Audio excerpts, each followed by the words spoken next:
Number 42, you were supposed to be finding the slopes at all these points, right? So at this one, you had a vertical tangent line, a 0, a vertical tangent line, and then 1. That's counterproductive, but that's okay. How many of you guys used the formula? Do you know what I mean? Sorry. How many of you guys found x, found y prime over x prime? Okay, how many of you guys used the whole r prime? Dang it, which one's on top? R prime. It's y prime, so that'd be r sine of theta, so that'd be r prime sine plus r cosine. All over, that's the top one, right? Yeah. Good, all over r prime cosine plus, yeah, I'm just gonna put you in the back, bud. R prime cosine plus r sine. Minus, sorry, I was distracted momentarily. How many of you guys used the r prime-ish one? Well, what did the rest of you guys do? I had one person use, okay, never mind. Anyway, just curious. Do what you got to do. Number 50, 0.544. Was it a calculator one or a non-calculator? Nice, 0.544. 0.544.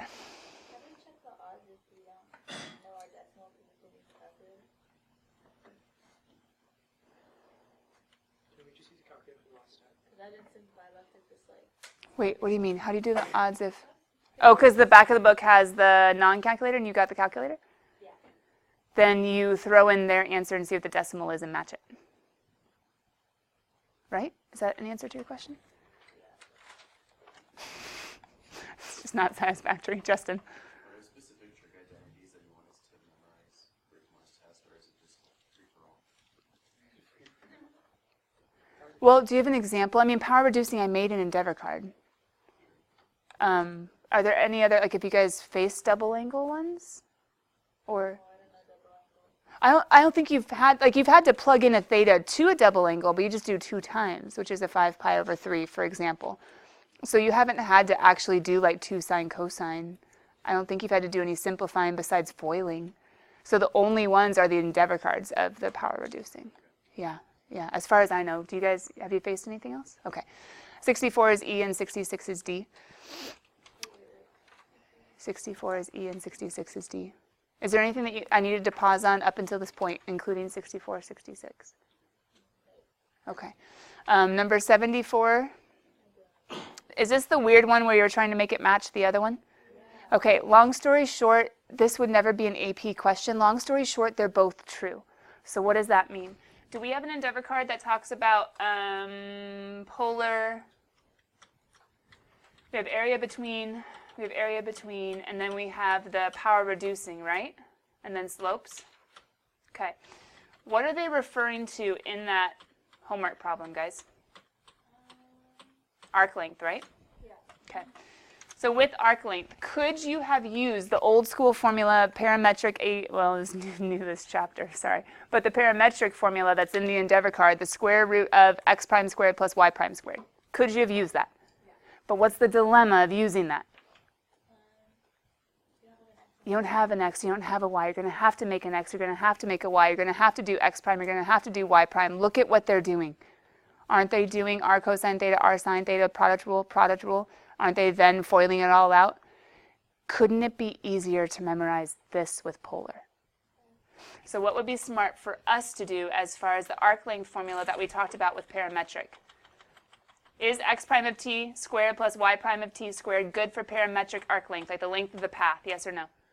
Yes, but what would be good for polar? Doing it with what they just showed. Now, for tomorrow, I don't think it's a huge topic. Here we go. But we could add to this card not just length of a parametric curve, but we could add length of a polar curve. And we could make a new from theta 1 to theta 2 square root of, help me, it's r squared plus r prime squared? Of course, they used dr d theta, I think, right? So r squared plus r prime squared. I think that would be the better version as far as for a polar curve. Because you could build your x, build your y, but look at all that math. It's brutal. So that homework problem was literally just to say, you know what, I bet there's a better way. And the better way for us as far as for polar curves is to go ahead and, there we go, is to go ahead and just memorize the other one. I haven't actually done that in the past, to be totally honest, and I have wished that I had. Because when we're doing AP review especially, not so much for this test, but AP review especially, it would have been helpful if we had done an arc length or a polar curve length formula that's particular to polar curves. I think it's easier. Anyway, sorry, that's why I wanted to point that out. Quick quiz. ACD. ACD. And then you have your final using your calculator, 4.382 and 2.786 in radian modes. Anything we want to go over here at the end? Yeah. Yeah. 4? Oh, 1. 1? Okay. Oh, there's more to 4? Sorry. Oh, there's not. Oh, I didn't copy it. Sorry, guys. That's rough. That was... Let me go find C and D real quick because we need that. This is section 11.3, yeah? 11.2. No, it was the quick quiz. Quick.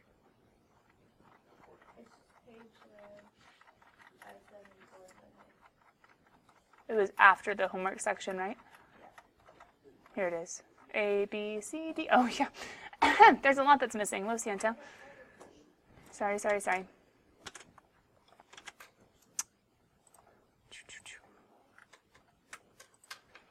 Will it fit there? No, there's no way it'll fit there. Okay. Oops, that's awkward. All right, sorry. Let me freeze the screen on C and D, and then let me go get pictures of what you guys want, which is number 1. This is all in the quick quiz, right? Yeah. Got it. 1 and 4, and then Riley, you said C and D? Okay, yeah, let's just start at the beginning. All right, cool kids. If you did not do homework, or if you are not caught up on homework, you should be in the back of your homework spiral because this quick quiz is on sections 11.1 to 11.3, and guess what the test is on? 11.1 to 11.3. So if we're going over the quick quiz questions, this would be a great thing to do in the back of your homework spiral for when you do your homework, and I just won't even go any further than that. Life's too short for me to keep on saying the same thing over and over again. So, and we're in the last chapter and the last test. Never mind. Anyway, number 1. We are allowed to use our graphing calculators. Praise the Lord God Almighty. But can I unfreeze now? Are we okay at least as far as grading? Okay. That's awkward. Sorry, it was way too small. Number 1 says, which of the following is equal to inside 2 cosine theta and outside r equals cosine theta? Okay, some of you, once again, might want to go and memorize all of those special polar curves to help you out. However, that might not be as necessary as you think. Shouldn't we know how to graph stuff, guys? So 2 cosine theta, did you guys realize it went out to? And when it went out to at... Where would you guys have gone? Pi over 3, because that's easy. 1/2, it would be 1. That's at pi over 3, which is like there-ish. And then at pi over 2, I'm at 0. Did you guys realize it was just a circle? Okay. However, that circle finished on 0 to pi, because then it should have just repeated. Did you guys get that? The period wasn't 2 pi, it was 0 to pi. Okay, hold on. Our cosine theta, wait, isn't that going to be the exact same thing, but instead it only goes out 1? So it's going to go 1, then it's going to be like 1/2, so it's going to be in here somewhere. Ooh. So they want the region inside him, but outside, okay, my highlighter's going to be way too messed up. Do you guys get the idea? Inside him and outside him? Okay. So what if I zoom in?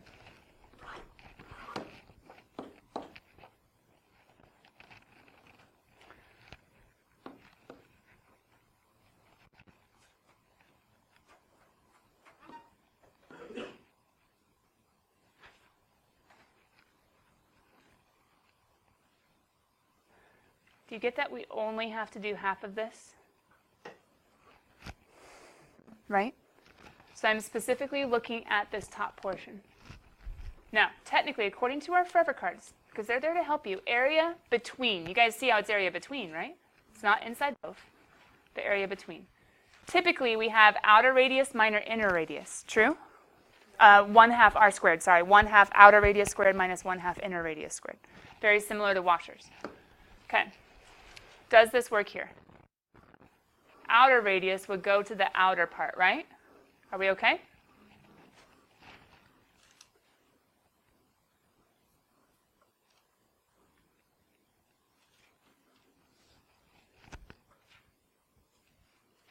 What was my period?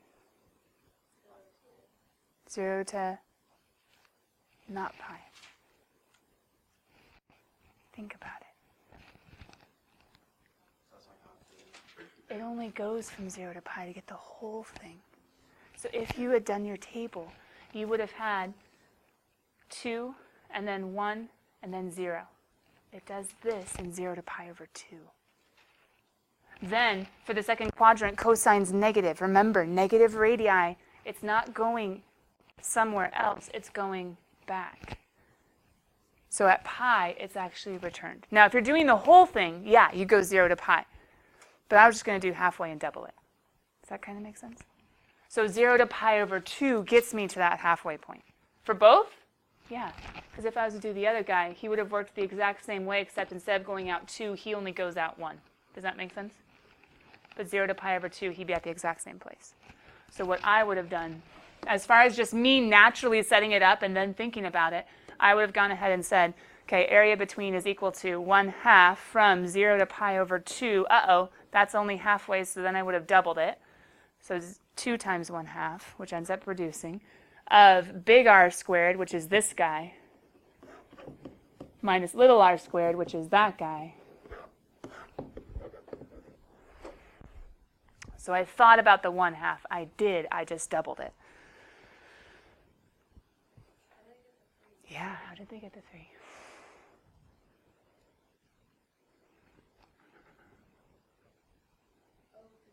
Because that's going to be 4 cosine squared minus 1 cosine squared is 3 cosine squared. The 3 pops out in front, and so it should be 3 from 0 to pi over 2 cosine squared d theta. Those combine. Does that match up with anything? Yeah, it does. Does that make sense, though? Area between. I have to take the larger minus the smaller, and when you make a table, you should see. Now, you could have gone from 0 to pi, but if you notice, they like symmetry, and to some extent, so should you. Yeah. So on these area betweens, could we cheat like we could last year by doing absolute value if you don't know which one's larger and which one's smaller? Yes and no. Yes, as far as mathematically.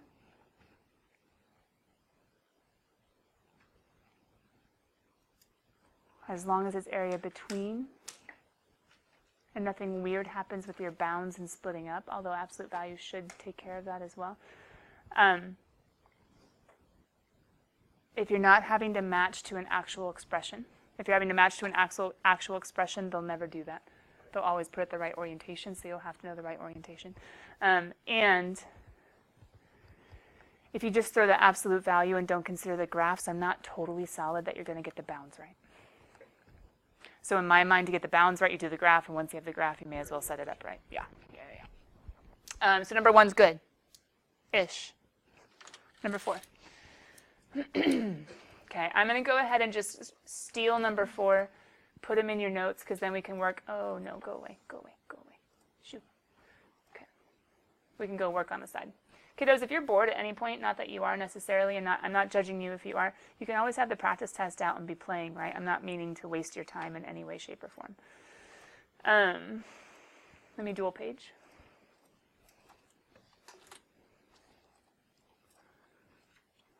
What do we got? Yeah, for the odds, if you guys have any. What do we got? We have a polar curve. Just one? Just one. Find the area bounded by the curve in the x-axis. Theta plus 2 sine of theta. You're allowed to use your calculator for these, right?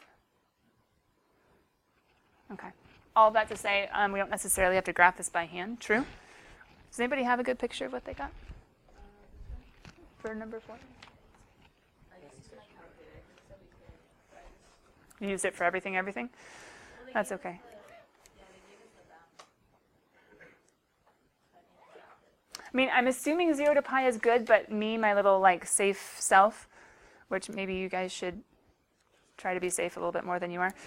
But life lesson in that. Anyway, coming back, I just meant mathematically, but you take it as you need it. When you go to graph, I'm in radians just because who knows, pre-cal could have messed it all up, and then zoom, and then we should go trig. Okay. Oh, this is interesting. Well, there you go. Yeah. What I see is a weird little knobby nose. He goes out, and then he does a little one of these, and then he decides to be like a spiral.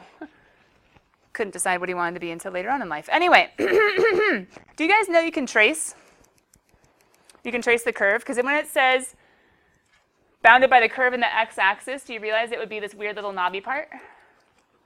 Right? Now, they said 0 to pi, and so you could just be a very trusting person and be like, of course, they're right. Or you could actually go to your trace button, you could hit pi and say, is it actually? And guess what? Pi is actually. Whew, good. Pi is this. This is going to be, ooh. Hold on, pause. Calculator trick. Have you guys noticed, maybe you haven't even done it yet, but if you're tracing on your calculator, sometimes they give you x's and y's and thetas.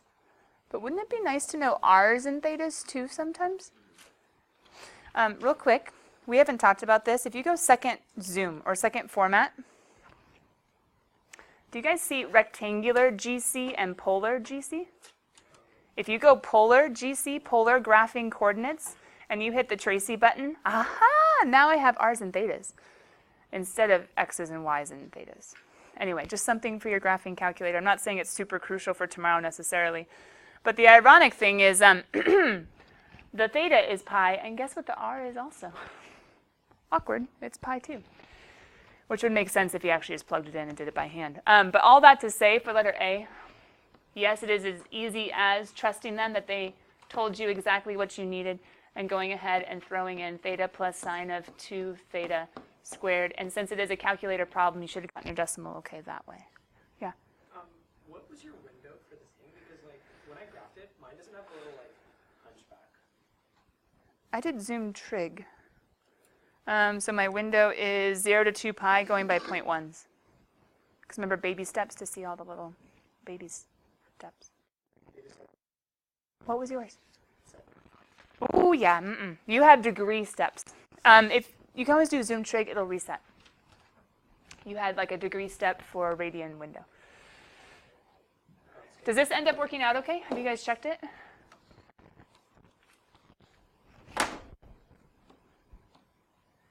Getting 4.382. It should have worked out okay. That's okay? Letter B, what's going on? Letter B says, find the angle theta that corresponds to the point on the curve where x equals -2. Oh, come on. Come on. Now, you can't use this, because if you use this, you plug in thetas and get out. Well, what are you going to do, plug in thetas all day? No. You could go to rectangular coordinates, and you could get x's, so you could get close, but you know them. They want it precise. So what do?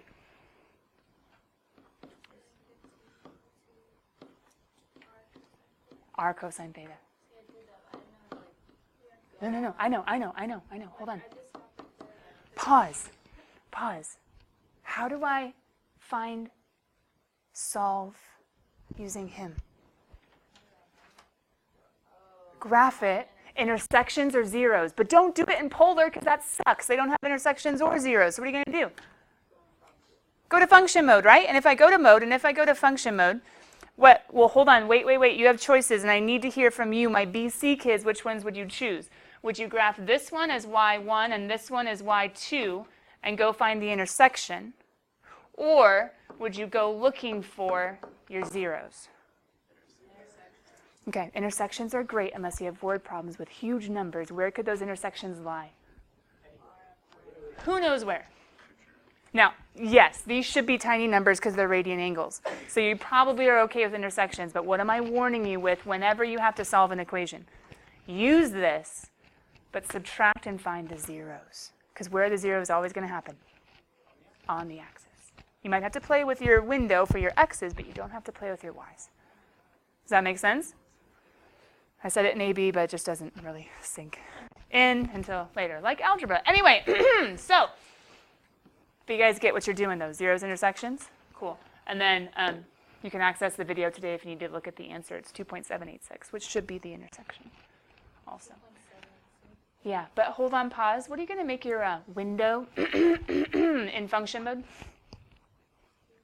0 to pi. Those are your x's. Because remember, when you graph in function mode, isn't this going to be a y1 and that going to be x's? Like you're stuck. But it's okay. Your x's are your thetas, so solve. We okay?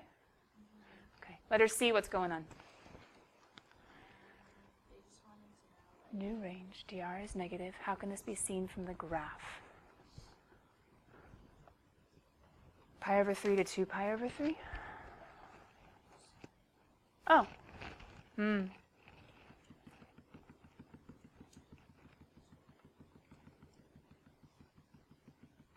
How did your guys' graph? Oh, dr d theta. Okay, sorry. I read r is negative, and I'm like, wait, if r is negative, it should be headed the opposite direction, and I started getting all tripped out. But it's not r is negative. What is it? Use your calculus skills. If dr d theta is negative, what does that mean about r? Which can be seen by, wasn't it going out, and then it started coming back in? Oh, I see. The curve is coming closer to the pole, aka instead of r increasing and it going farther away from the pole, the curve is coming in closer to the pole. Do you see it? It's going out, it's going out, it's going out, it's going out, and it's going in, it's going in, it's going in. Doesn't mean it came all the way to the pole, but r is decreasing, which can be seen.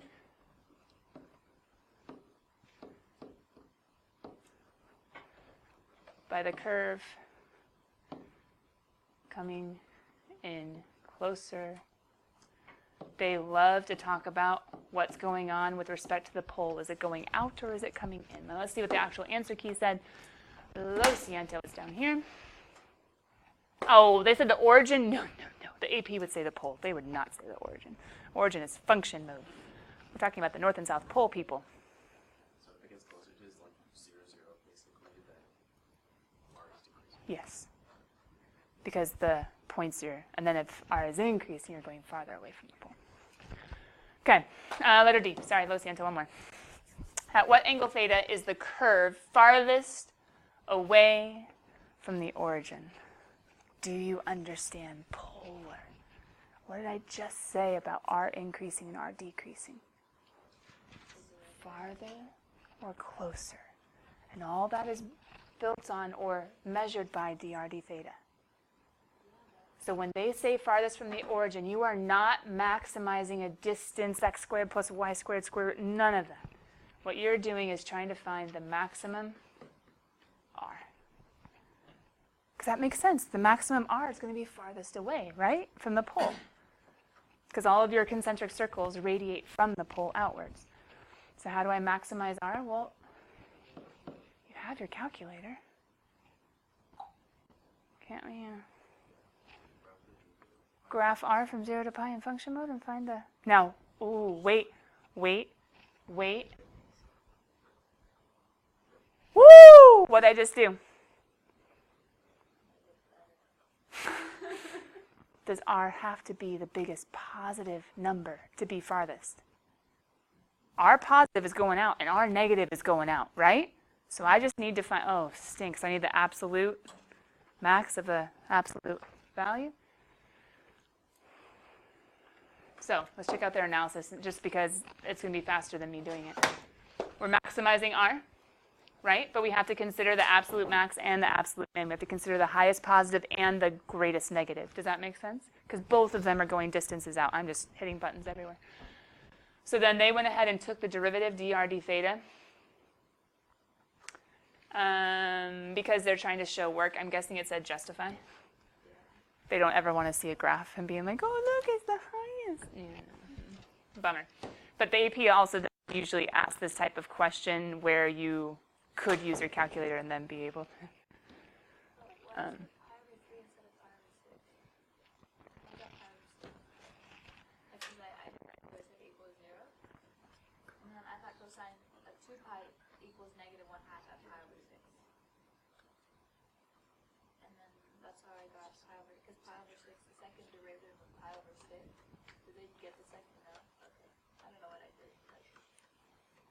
The second derivative, and I saw that it was going to be less than. Wait.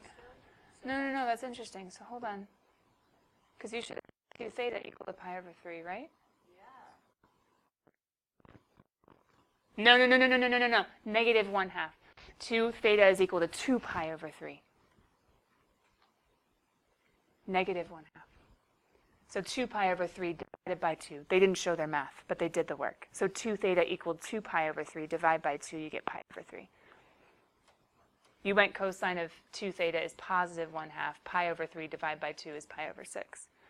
But it's not first quadrant, it's second quadrant. So 2 pi over 3. Does that make sense? Yeah.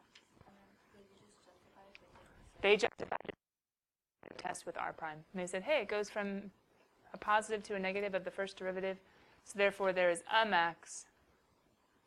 Ew, that's a horrible justification. I would have much rather you guys actually graphed it on your graphing calculator and found the highest positive and the lowest negative. You should have tested your endpoints and your critical numbers, and then you should have seen which one absolute value is the greatest. Pi over 3 ends up being it. Wait, so we had to get to. But you did pi over 6 though, right? But you understand why it's pi over 3? Yeah. I don't believe you. It's fine. It's honestly fine.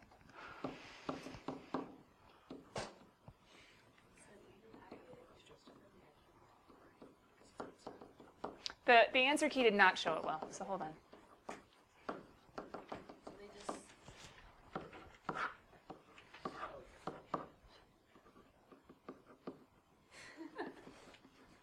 Then you would plug in. Does that make sense? Absolute extremely, we have to test the critical numbers and the endpoints, and he's the only critical number. Second quadrant, negative.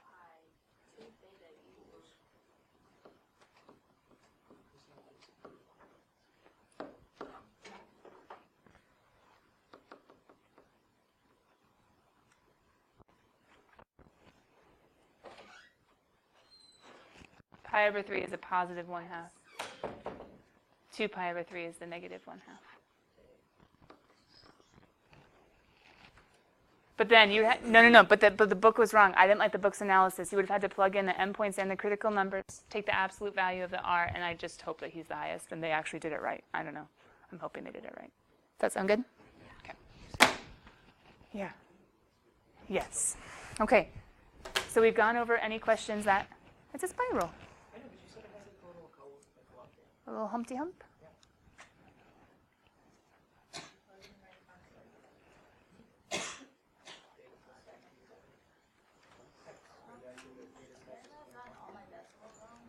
You're in degree mode. Are you kidding me? Radian mode's all better. Okay. It has to be great. Yeah, it has to be in radian. Well, hold on, pause.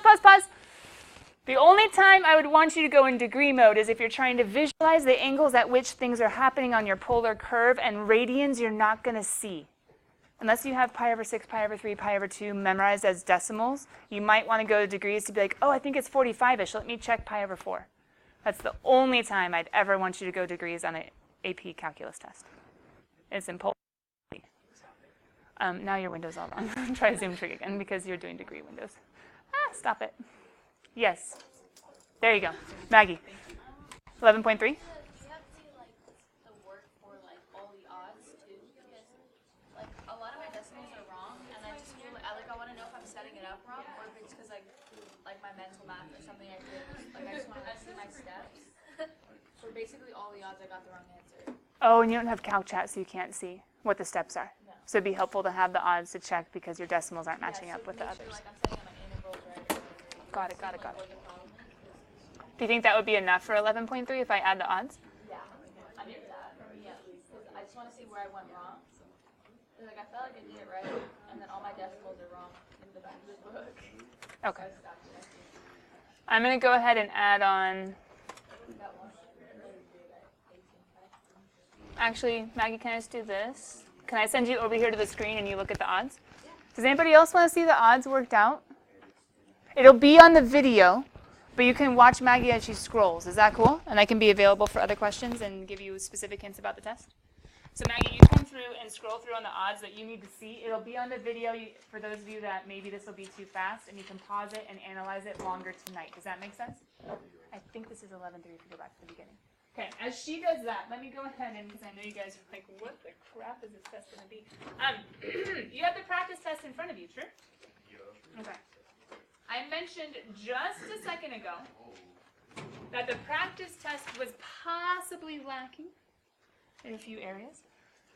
I will explain those in just a minute. Yep, I just can't count. Let me analyze, compare, contrast, and see what hints you guys might want to hear for tomorrow's test. Okay?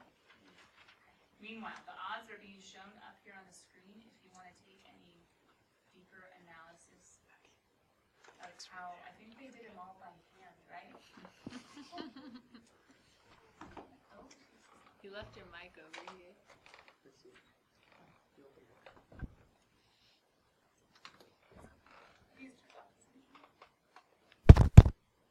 How would you know? Doesn't it? Oh, never mind. It does that one.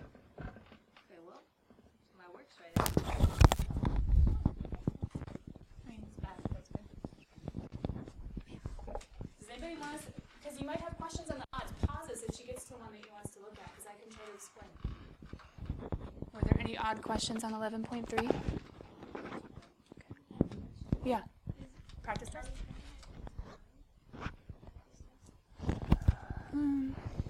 What would you rather? Yeah, that's what I figured. I'm going to have you guys turn in your homework spirals, your notes, put your practice test there, but to be totally honest, I probably won't pick them up until Thursday. But as you all know, as good calculus students, what's the wisest choice? Practice before the test. Okay, good. Go team. Okay.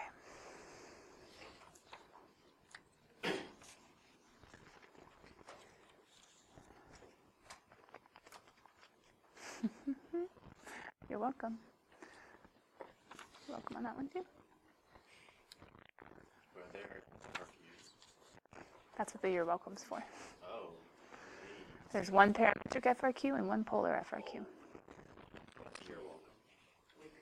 Well, yeah, though, because then they're broken down into 9 different steps, 2 points each. So in a way, it's a lot better than having 10-point multiple choice. You said one parametric FRQ and one? One parametric and one polar. I'll give more specific details in a 9 sec. steps. Because each FRQ has 9 points, and each check mark is worth 2.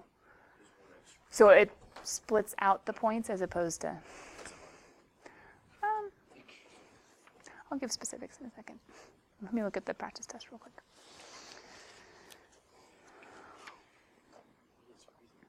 I know, I'm sorry. It is.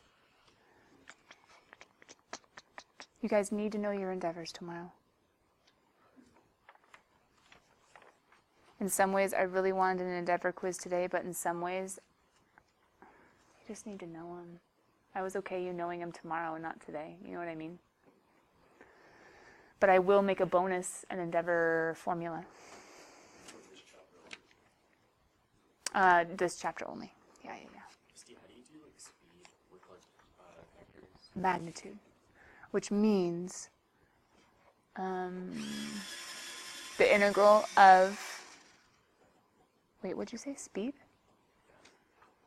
Because I was like, oh, just do like absolute value of velocity. You would think.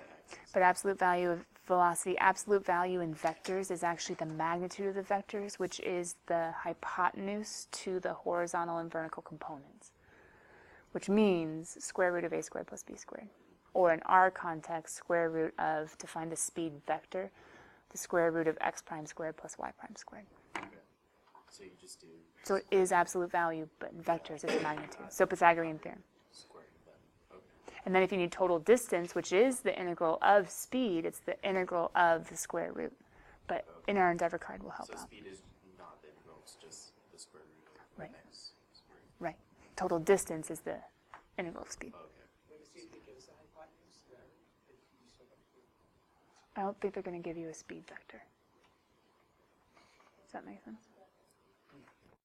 You've scrolled through them all? Okay. Yeah, no, I'm to the question part. Is there anything on 11.3 you guys want to talk about?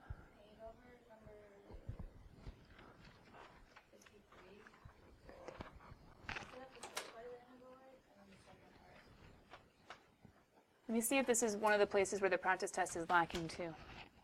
Because it was on area. Perfect. Because on your practice test, you guys realize there's really just like 2 or 3 polar. You have the multiple choice number 5 that sadly we did yesterday, but it's because I needed you to see it yesterday. You have number 6, which is another good one to practice. But then isn't it all parametric up until number, what is it, 9? Number 9 is the area of the region common. So what's this missing between? So it's good that Maggie asked a question on between right here. So I would use it. Just kidding. No, it's the same one as this one. Well, I'm saving the notes. And the notes have 2 examples we didn't get to. Let's see what these examples are. This one is area enclosed, angular velocity. This one is inside both. Well, stink-a-dink. What would my advice be? CalcBC, free response from the last 6 years. There you go. Go find the polar ones. If you want extra, that's probably what I would do. As far as good questions that might challenge you. Did you just type into Google like CalcBC polar FRQs? Yeah. Polar area. I would do polar area FRQs. Okay. So number 50, what was it? 53?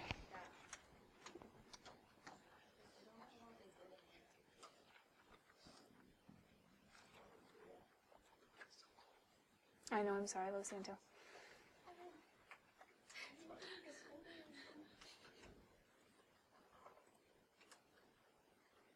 So basically, guys, long story short, your practice test is really good for parametric, and it's only mediocre for polar. But for polar, we spent a lot of time on 11.3 homework. I mean, I'm maintaining to do that now. And feel free to basically Google AP Calc practice polar area, or just polar. Free response or multiple choice if you want some extra. I mean, we did the quick quiz. Like I've assigned a lot of practice, just the practice test doesn't have tons. For area shared by? I just did the wrong problem. I don't have that problem. All right, well, we found the mistake. To that end, let's go ahead and talk about our test tomorrow. Test tomorrow. Okay, for those of you that weren't listening or weren't paying attention or just need to hear it again, there are 8 multiple choice and 2 FRQs. Or I should say 8 multiple choice and 2 long answer. You guys know FRQs are split down into 9 points, right? So each of the 9 check marks, each of the 9 points are worth 2. So each FRQ is worth 18, which I know sounds brutal, but it's broken down into A's and B's and C's. Like it's not one problem like a multiple choice that's worth 8 points each. Get it wrong, too bad. Now, I tend to give partial credit if you show me work, right? So even on multiple choice, you're not just going to guess an answer. Well, unlike AB kids, if you don't know it, you still will guess an answer, right? Like, have the opportunity to get it right. Anyway, their last test kills me. I'm like, what'd you do on that SAT? Anyway, coming back. Yeah, Calc kids. I know. Ah! I know. All right. So, you guys in the multiple choice might have things as basic as finding the first or second derivatives of parametric or polar and doing it correctly. Hey, you're going to be able to use your calculator for the whole thing. Really? But not all answers are decimals. Maggie, not all answers are decimals. So you have to think through if there's a pi or if there's a square root of 3 or if there's a all right. Plug in each one and see which one matches. That's one way. But if you don't show me work, I can't give you partial credit. So if you just give me a decimal and you're wrong, well, sucks to be you. Okay, so arc length might be helpful Speed, total distance, other things with vectors might be helpful. Horizontal, vertical, tangent lines might be helpful. Speed, total distance, and what? I'm just basically quoting the Endeavor card and saying something's going to show up that you better know the Endeavor card for with vectors. Speed, total distance, and horizontal. Okay, the Endeavor card with vectors. I was speed, total distance, arc length. Know your Endeavor cards. There might be a couple pre-calish ones. Yeah, I don't know. Converting x's and y's to r's and thetas, converting r's and thetas to x's, y's. Doesn't it all come back to a right triangle with vectors or with polar? Parametric or with polar? Finding area inside like a whole thing or area inside just a part? Area inside sounds like polar to me. An FRQ on parametric. We did a lot of FRQ practice on parametric in class, and you guys had some good homework on that. Could be anything from tangent lines to normal lines to, I already said, speed, total distance, displacement, perpendicular, opposite, reciprocal. And then an FRQ on polar. Just a hint, it looks kind of like a spiral. Oh, I should not have told you that. I was way too nice. So, 8 multiple choice, 2 FRQs. One FRQ is parametric, vector-ish parametric. The other FRQ is polar area, and hint, it looks kind of like a spiral. Yeah, because they're in terms of t. X of t, y of t, with a little side brackety thingamabobs. So parametric is the basic thing. Vectors said, hey, let's put them in side carets and give them more meaning. There you go. So in some ways, this is actually a very slimmed down version of chapter 11, in some ways. But be careful, there is a little bit of pre-cal, okay? I did not say eliminate the parameter, but I did say converting points, and I probably should have said converting equations from parametric to function, function to parametric, from polar to function, and function to polar. But then there are things like finding derivatives and second derivatives, just basic, or then applied, like actually answering questions. Arc length, we've added the polar arc length and the parametric arc length in 2 FRQs. Bring your calculator. Study your endeavors. Practice makes better if you do good practice. Bye. Functional. Look at him being all clever and mathematical. Bye, guys. My ones who need to catch up on homework. My advice, catch up on homework before the test. We did this one, Misty. Yay! I submitted at 11:59 Hey, on the dot. hey, it's when it was due. Google Classroom literally said done just in time. I was like, Oh, nice. Look at them giving you a pat in the back. You're like, well, thank you very much. I should probably stop recording.